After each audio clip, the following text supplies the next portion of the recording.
சுகுமார் பாலகிருஷ்ணன் அவர்களுக்கும் அவரோடு துணையாக இரும்பு தூண் போன்று நிற்கும் அவருடைய துணைவியார் திருமதி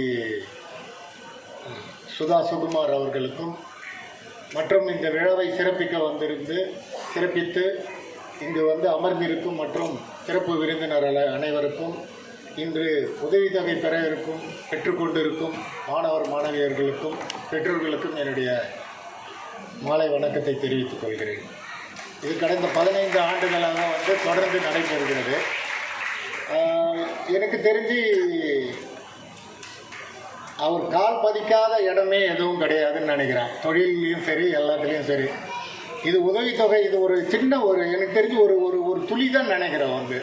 ஏன்னா நீங்கள் எதை யோசித்தாலும் ஒரு ஏபிசிடின்னு ஒரு தட்டு வரைக்கும் ஒரு அகவரிசை எடுத்து அதில் ஏதாவது ஒன்று சூஸ் பண்ணி இங்கே ஏதாவது நீங்கள் உதவி பண்ணியிருக்கீங்கன்னா அதை கண்டிப்பாக பண்ணி இருப்பார்.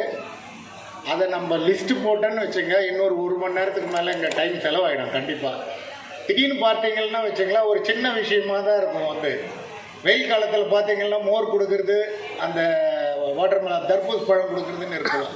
ஆரம்பித்து அந்த ஒரு சின்ன விஷயத்தில் ஆரம்பித்து அவரோட உதவித்தொகை பார்த்திங்கன்னா அந்த வீடியோவில் எல்லாமே பார்த்துருப்பீங்க, எல்லாமே ஃபுல்லாக லிஸ்ட் அவுட் பண்ணியிருப்பாங்க. ஸோ அது நிஜமாகவே ஒரு பெருமைப்பட வேண்டிய விஷயம். எல்லாத்துக்கும் ஒரு மனசு வேணும் இல்லை, எல்லாராலையும் கொடுத்துட முடியாது இல்லை. ஸோ கல்விக்காக அவர் இன்னைக்கு பரத் அவருடைய பெயரால் கல்விக்காக பல்லாயிரம் மாணவர்களுக்கு உதவி செய்யணும்னு நினச்சது, அவங்க குடும்பத்திலிருந்து இது மாதிரி பண்ணணும்னு நினச்சது மிகவும் வரவேற்கத்தக்க ஒரு விஷயம். ஏன்னா இன்றைக்கி கல்வி கொடுத்தா நாளைய நீங்கள்லாம் இதே மாதிரி இந்த பேக் ஸ்டேஜிலேருந்து பின்னாடி இருந்து முன்னாடி வந்துடுவீங்க. நீங்கள் இது மாதிரி பல்லாயிரக்கணக்கான பல லட்சக்கணக்கான மாணவர்களுக்கு உதவி செய்ய வேண்டிய